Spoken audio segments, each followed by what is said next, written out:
لله رب العالمين. بسم الله الرحمن الرحيم. الحمد لله رب العالمين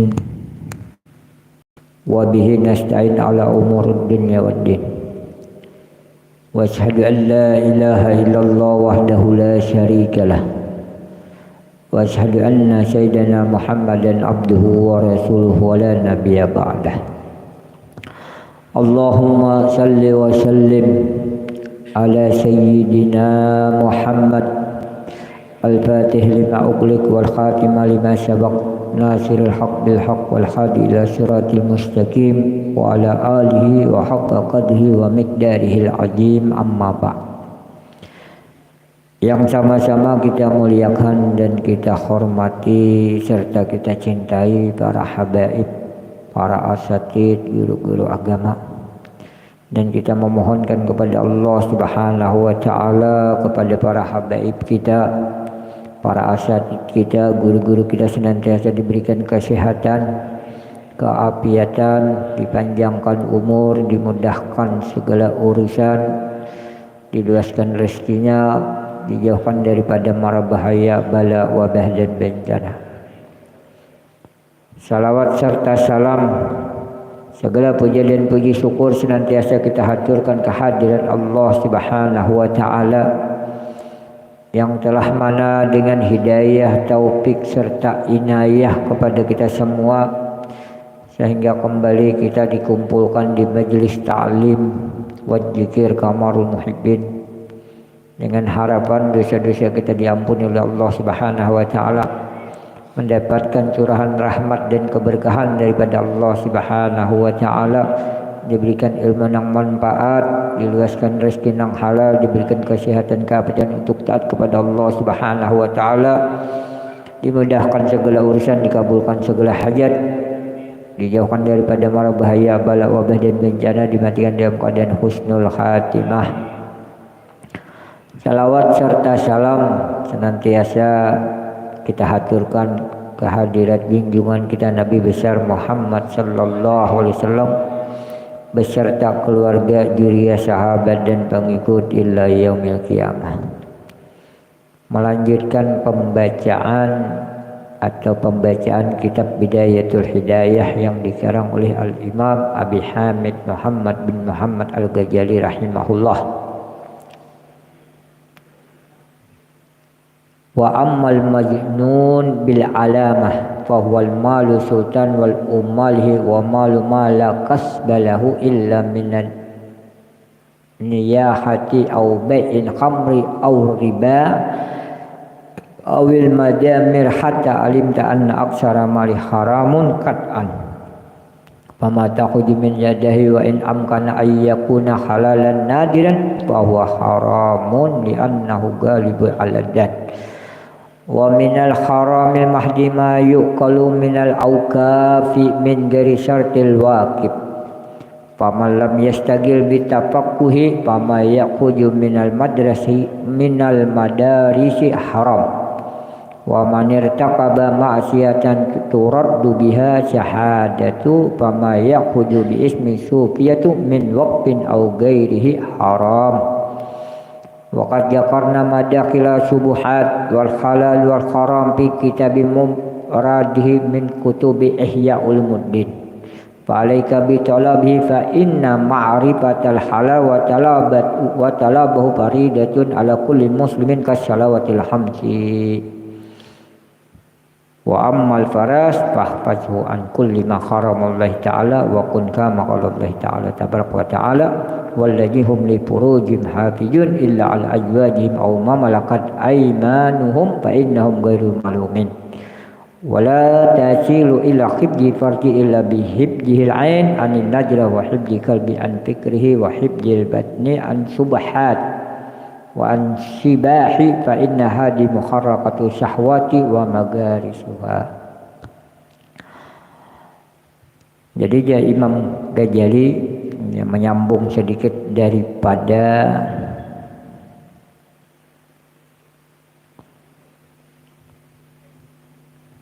maksiat anggota tubuh, yaitu masih masalah perut.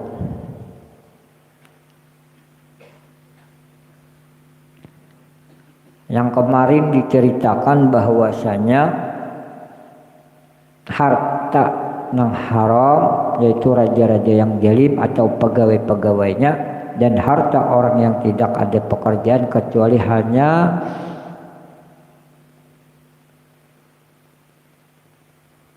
meratapi orang mati, meratapi betangisan,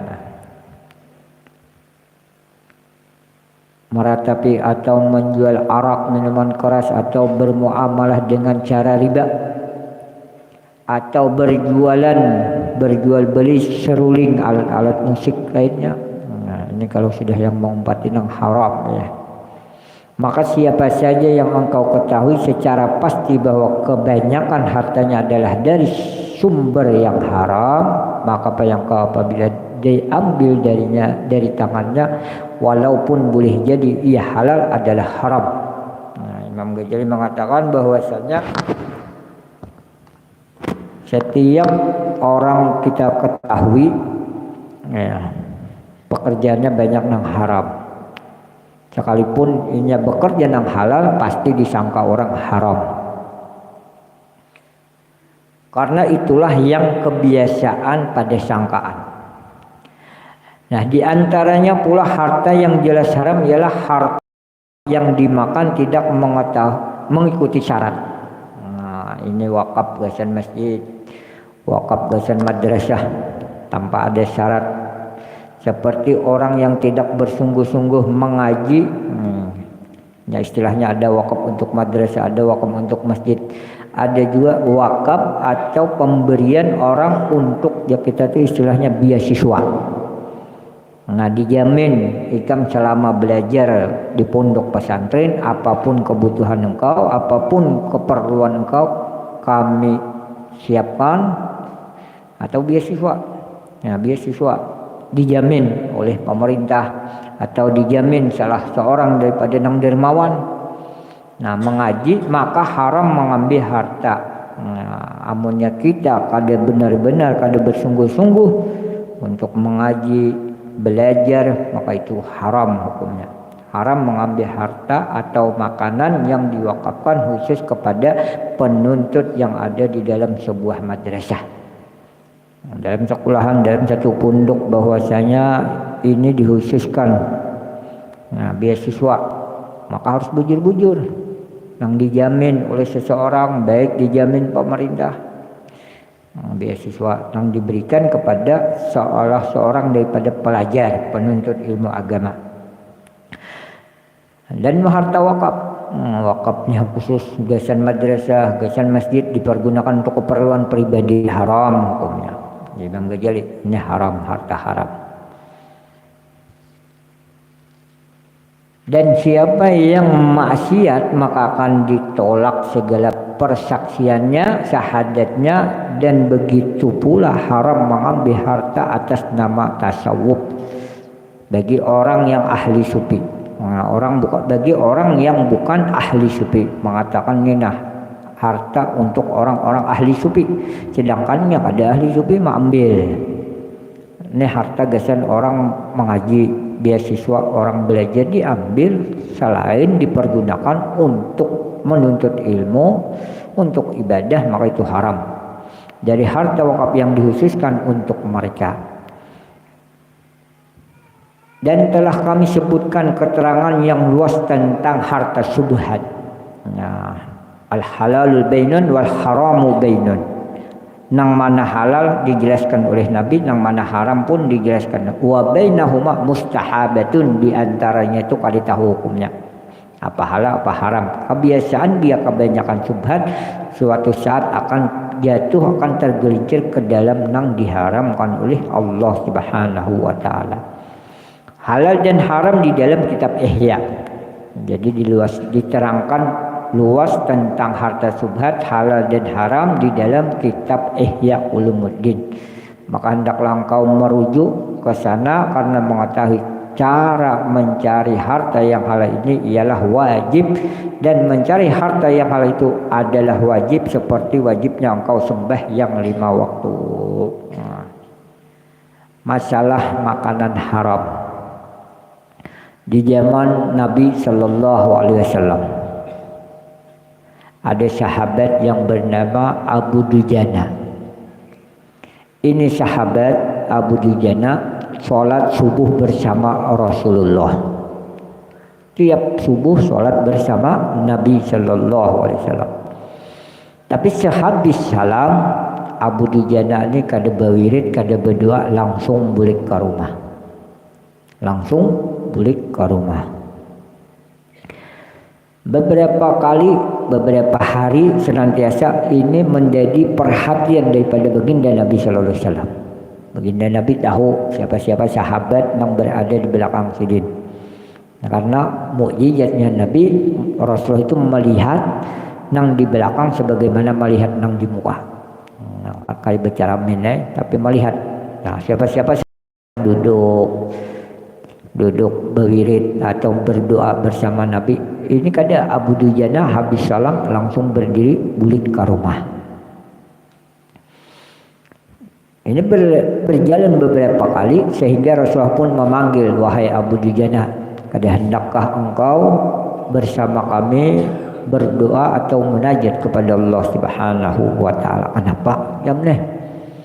Mati habis salat subuh berdiri langsung meninggalkan akan baginda Nabi dan para sahabat lainnya.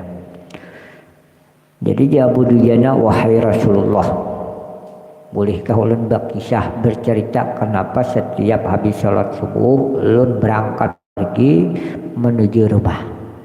Ayo aja Rasulullah ceritakan, kisahkan apa yang terjadi di dalam rumah tangga ya. Jadi dia Abu Dujana bahwasanya kami ada bertetangga dengan seseorang. Tetangga kami ini mempunyai pohon kurma. Dan apabila berbuah ini pohon kurma, ditiup angin, buahnya jatuh ke halaman kami. Nah, sebelum keluarga kami bangunan, ini biji-biji atau buah-buah kurma yang berserakan di halaman kami ini kukumpulkan, kukembalikan kepada sahabat tetanggaku ini. Nah, rupanya tetangganya ini kada paham dia. Setiap pagi dikumpulkan, kembalikan. Kenapa ya begini? Kenapa ya Rasulullah? Bahwasanya pada suatu hari, pada suatu ketika, anak ulun saking kelaparannya melihat buah kurma yang jatuh di halaman kami dimakan. Nah, tapi ketika ulun melihat, ya Buduyina melihat anaknya bahwasanya telah memakan kurma tanpa seizin daripada pemiliknya, ini langsung dimasukkan jari jemari, jarinya ke mulut untuk dimuntahkan. Ulun kadarilah wahai Rasulullah bahwasanya salah satu daripada keluarga ulun memakan makanan yang diharamkan oleh Allah Subhanahu wa taala, karena makan kurma tanpa seizin pemiliknya haram hukumnya. Dan apabila sesuatu masuk ke dalam perut ini haram, maka kada ada tempat di Nabi sallallahu alaihi wasallam kecuali api neraka tempatnya. Tidaklah sesuatu daging yang tumbuh daripada yang haram, kada ada pantas baginya wadah atau tempat diam baginya kecuali neraka. Jadi dulu kapan? Padahal lapar. Nah kalau ibarat fikih kan lain lagi. Kalau kada ada pilihan, kalau kada dalam keadaan darurat untuk menyambung hidup, itu bisa diperbolehkan. Ini kadarilah ya Budujana, sekalipun anak ulun merenggang meninggal dunia, tapi masih dalam keadaan memakan yang haram, kadarilah hakun jadi. Setiap pagi pasti gerangnya ampunnya ya Rasulullah, ya upang ampunnya pemilik daripada pohon kurma tadi, si Fulan bin Fulan. Ternyata orang ini orangnya ada tanda-tanda kemunafikan di dalam. Panggil ya Rasulullah, dikiau oleh Rasulullah, wahai Fulan, itu pohon kurma kutuk hari 10 kali yang lebih baik daripada pohon kurma ikan yang ada tuh. Batangnya terbuat daripada jamrud. Nah, batangnya terbuat daripada jamrud, buah-buahannya terjadi daripada mutiara-mutiara. Walhasil dan di antara sekitarnya itu ada bidadari. Maksud Rasulullah ini kurma kutukari tapi balasannya karena di surga. Karena balasannya di surga. Jadi dia si pulan ini orang bersifat munafik ini menghadap kadak awal dijual. Ulun kadeda istilah menjual nang mana jual belinya secara kredit. Secara kredit pang istilahnya tuh kaina bayarnya di surga kada hakun harus kuntan bila hendak nukar bayar ini juga mendengar Sayyidina Abu Bakar Siddiq.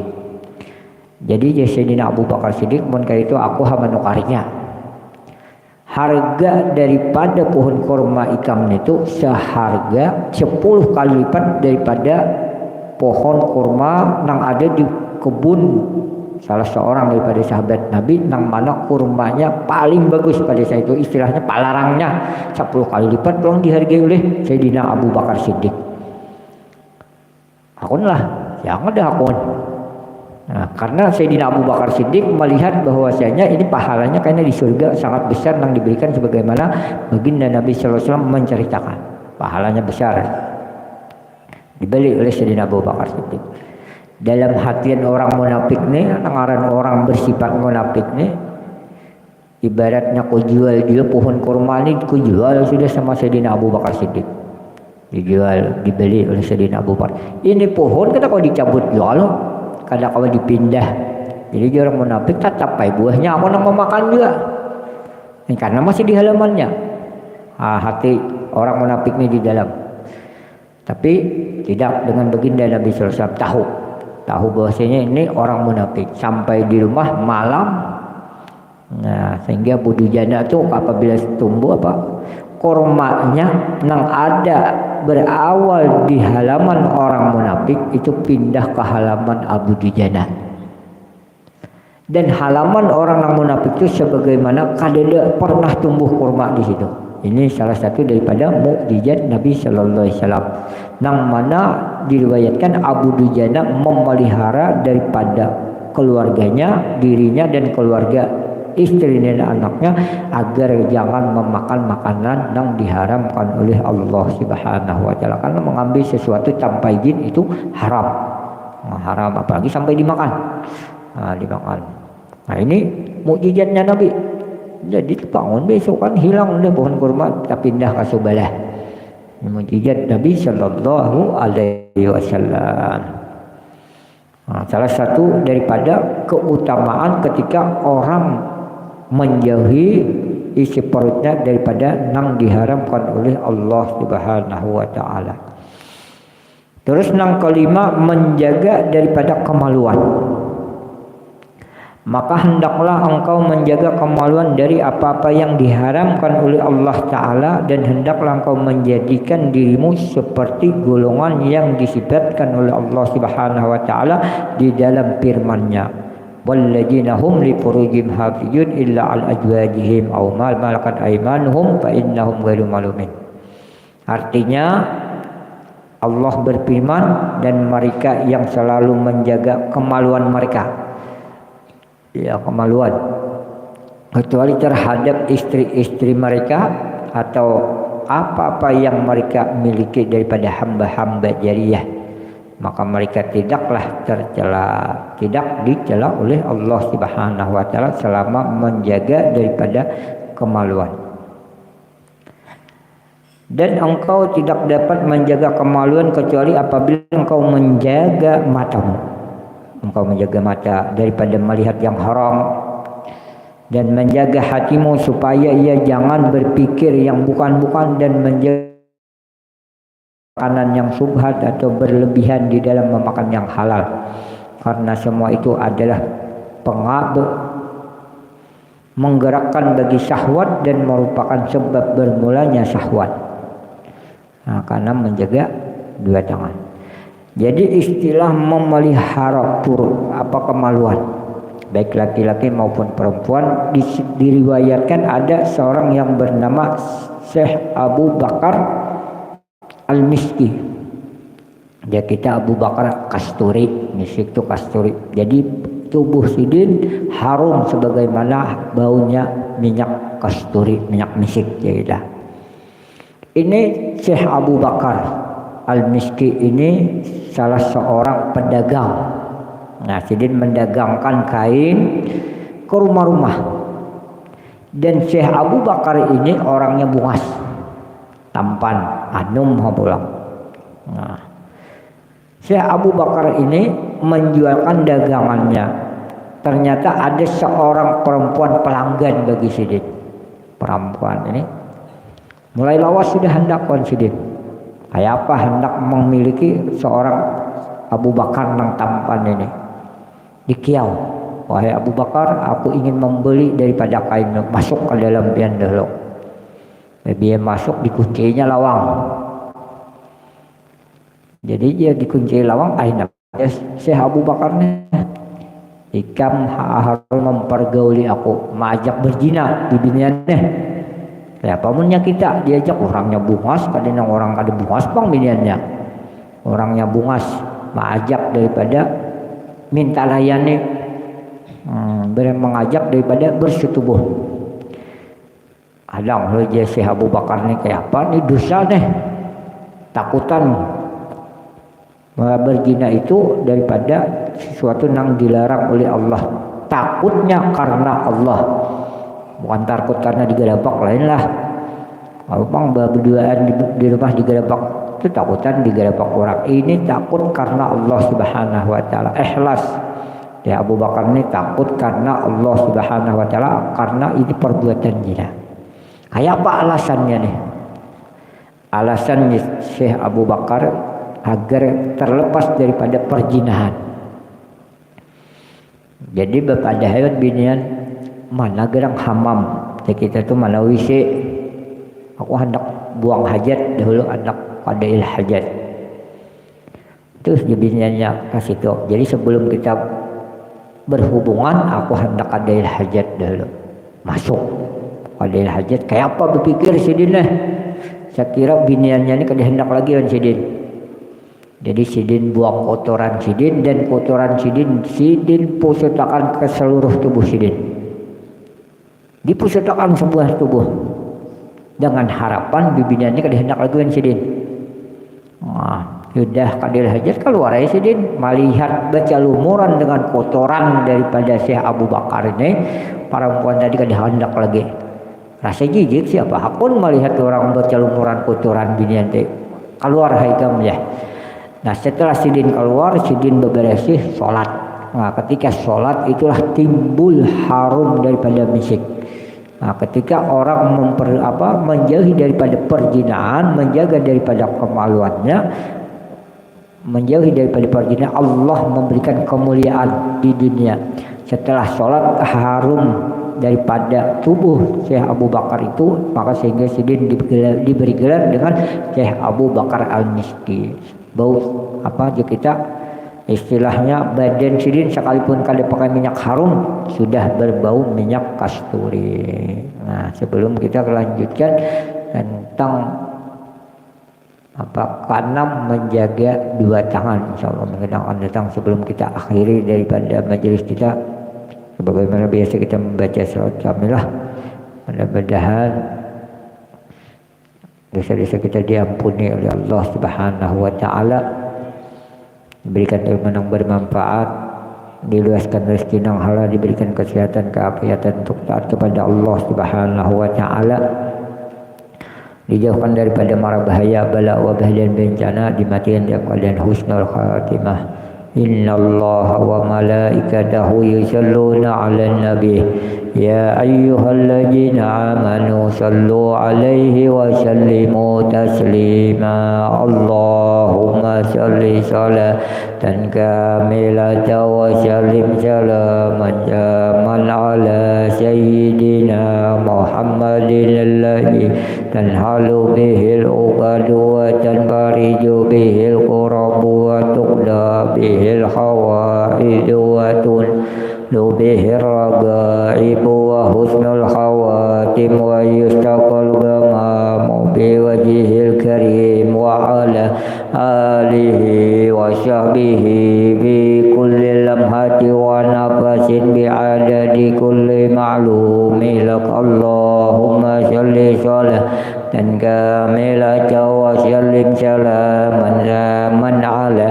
Sayyidina Muhammadin alladhi tanhalu bihil uqadu wa tanfariju bihil qurabu wa tuqda bihil hawaidu wa tunalu bihil ragaibu wa husnul hawatim wa yustaqal gama biwajhil karim wa ala alihi wa sahbihi bi kulli lamhati wa nafasin bi adadi kulli ma'lumi lak Allahumma sholli